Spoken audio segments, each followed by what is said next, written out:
must think that's playing, no playing, girl, no. I don't think I can wait. I just want it now. Better slide my way. I just want some. I just need. Whoa. Judson High School.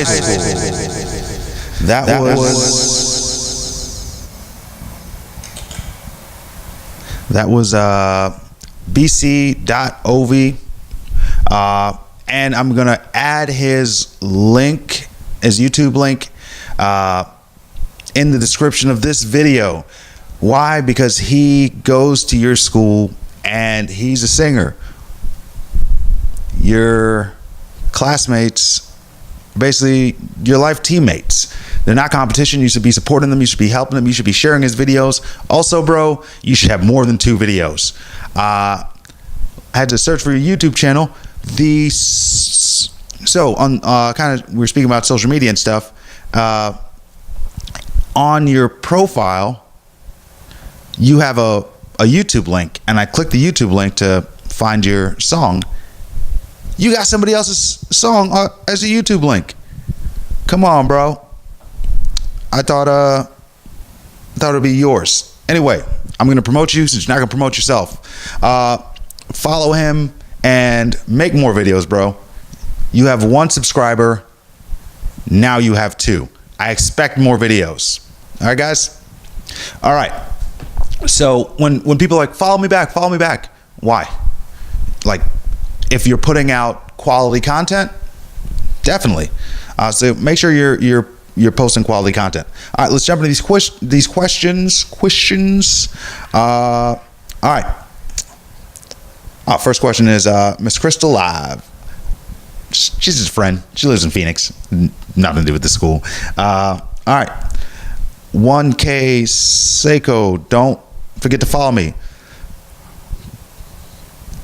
I'll look at your page. All right.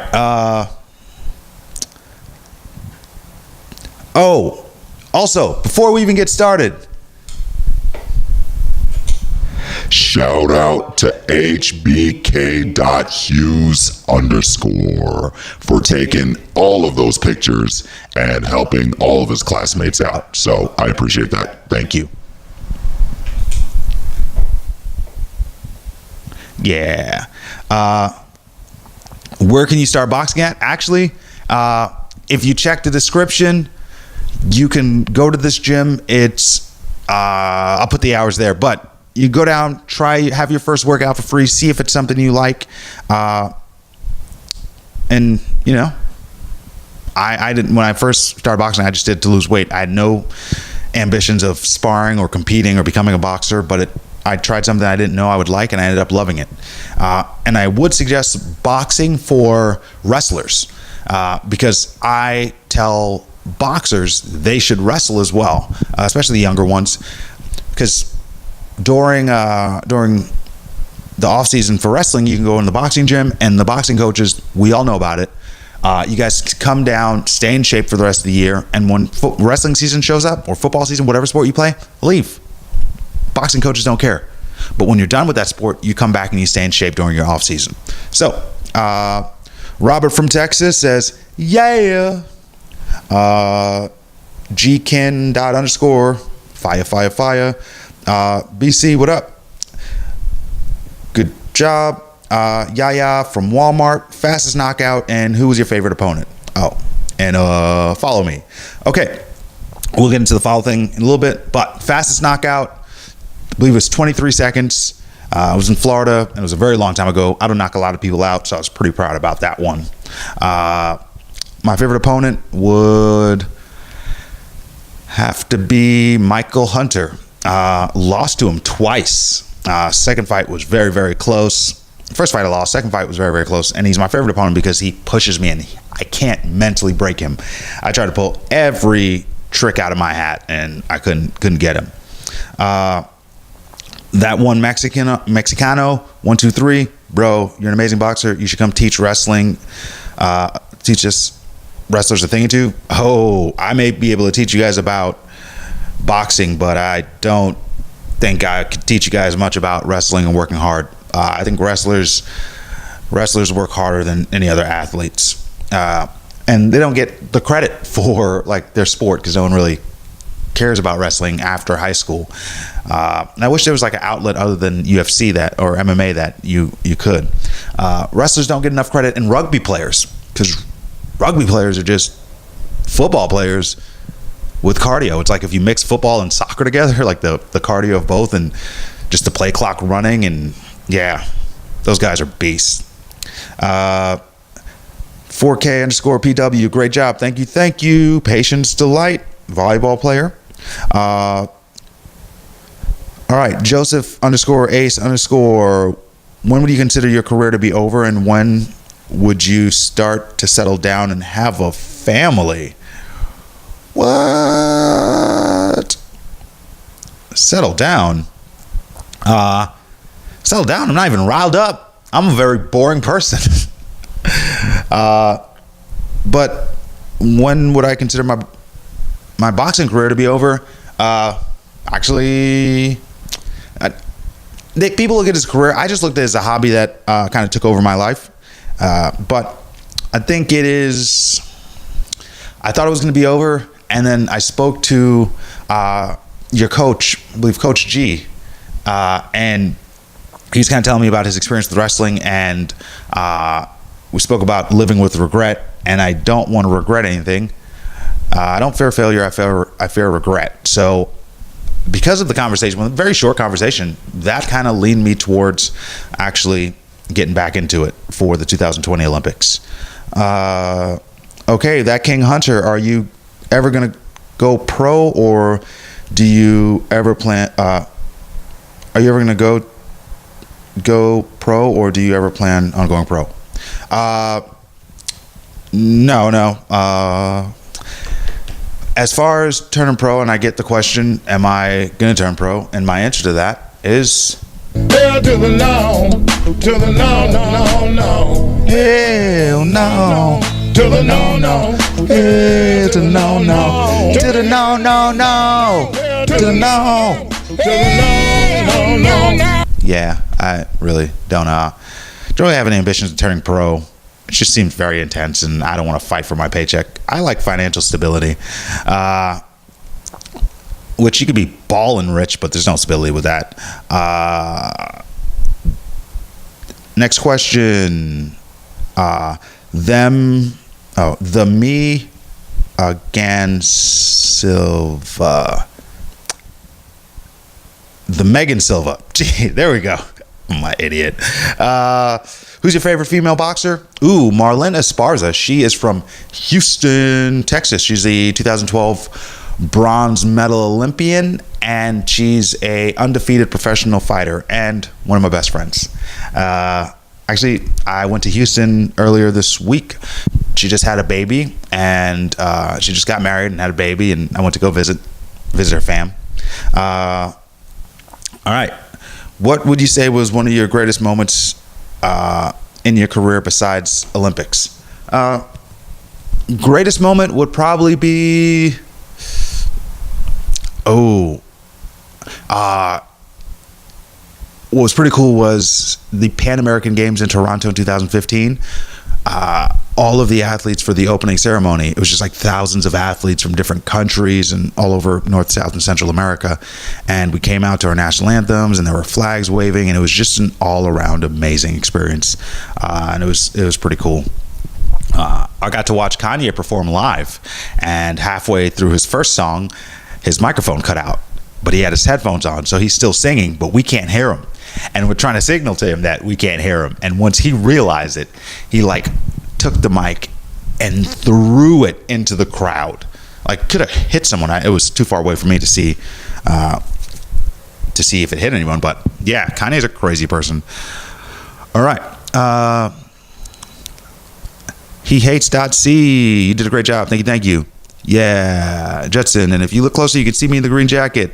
That's J-Kid Ninja 314. Mañana es otro día, pero no es prometido.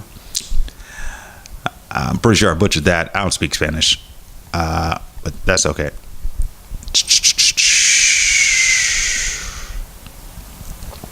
And I'm sorry about the loss of your mother. I can only imagine how tough that is. All right. Let's get into the DMs. All right. Let's see. Oh, someone asked why I won't respond on Snapchat. I don't really Snapchat. I don't Snapchat because I feel like back in like this, I'm way too old for. That's the real reason. I'm way too old to be on Snapchat. That's for you guys. You guys can enjoy that. Not my thing. I'll stay in my lane. All right.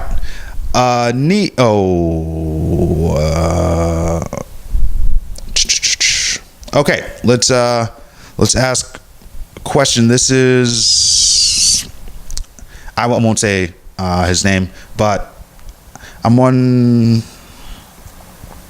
So he's a wrestler. I want to thank you for coming to my school to speak to school on a personal level, because some of the things you said really helped out certain things regarding my education and my wrestling career into perspective, because I do want to be the best wrestler in Texas, but you helped me realize I need to keep the same energy in the classroom. Yes, y'all. Thank you. That wasn't even a question. I thought it was going to be even better. That made my day. Thanks, bro. Make sure you outwork everybody in wrestling. So when they get to practice, you should already be there sweating. And when they're leaving, you should still be working out. And I would make sure I was that person in boxing, just to let everybody know that I'm willing to work that hard.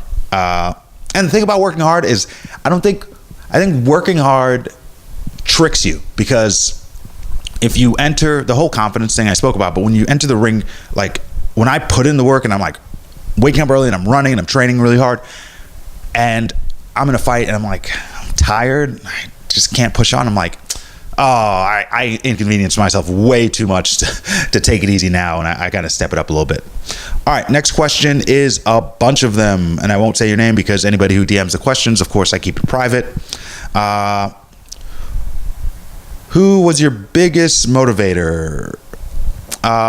Everyone who does something that they don't look like they should be doing. So,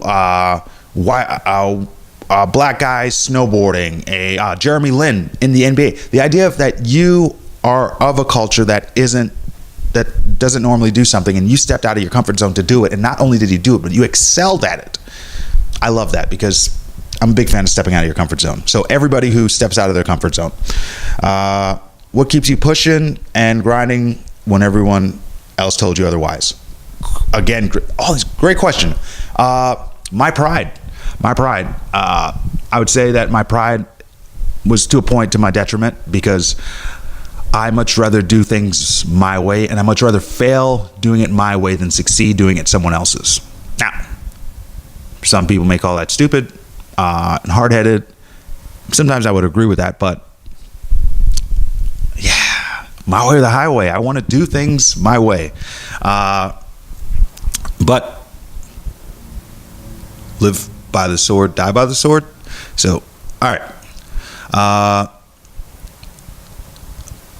In the feeling for nothing changing or consistency, what do you do differently?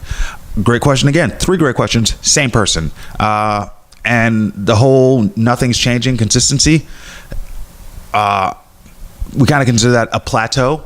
So a lot of times, like, especially with weight loss. So if your goal is like lose weight, and let's say you're 300 pounds, let's go crazy, 300 pounds, and you lose the first 6 months, you get down to 220. That's 80 pounds in 6 months.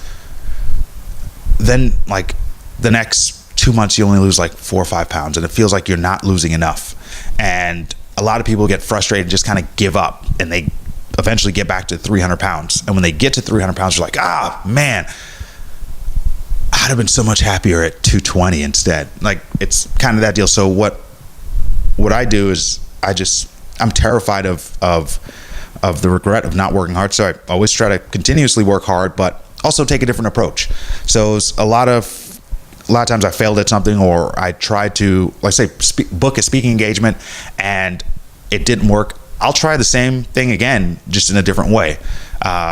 So just be creative and take different approaches. And if something doesn't work my way enough, as hard-headed as I am, I'll try their way, just see if it works. And if it does, I'll understand that I'm wrong.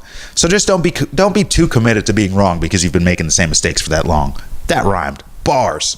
All right. What's the ultimate sacrifice for you and why?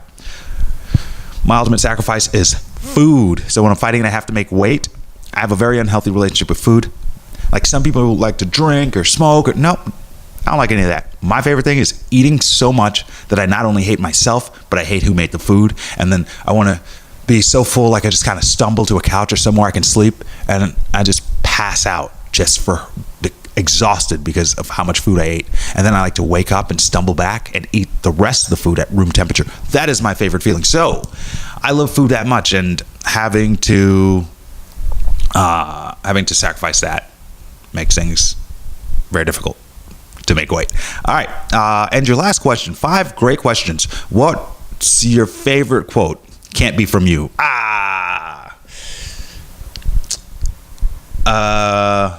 My favorite quote. Part of me wants to just go with a movie quote here. And when people quote movies, I don't like when they quote the main line. Like if you're quoting Talladega Nights and you're like shake and bake, or like the main line, like everyone knows, or I love lamp, doesn't mean you're a fan. You could just figure that out from a meme. But like my favorite, Talladega Nights. Everyone quotes like Shake and Bake. It's the Will Ferrell movie. Same guys from Step Brothers. They made like a race car movie, and it's very fun. It's one of my favorite movies. And everyone quotes like the greatest quote in that movie, because I've watched it literally 50 plus times. Came out in like 2006. He gets into a car wreck and the car's flipping and flipping. It's like flipping for way too long. It's like NASCAR. And they go to a full Applebee's commercial, and they come back from a commercial and the car's still flipping. And the announcer says, because Will Ferrell drives the Wonder Bread car, right? The Wonder Bread race car. And the announcer's like, that Wonder Bread car is toast. Boom! And it was very subtle, and they just like moved on. But it was like a little gem. No one even notices it. But those little things are my favorite parts of movies, and that's probably one of my favorite movie quotes.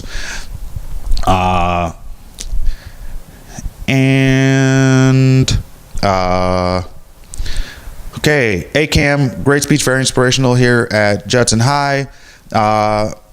Your speech made me want to go even further. Keep living your dream, and I will accomplish mine. Hashtag life goals, hashtag inspirational speech, hashtag ass awesome.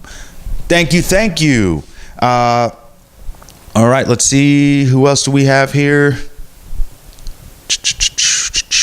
I think that may be all of the questions. I want to thank you guys for asking all these questions, and I hope you guys have a great end of the school year, and enjoy spring break if you guys haven't had spring break. Anyway, thanks for having me. Also, thank you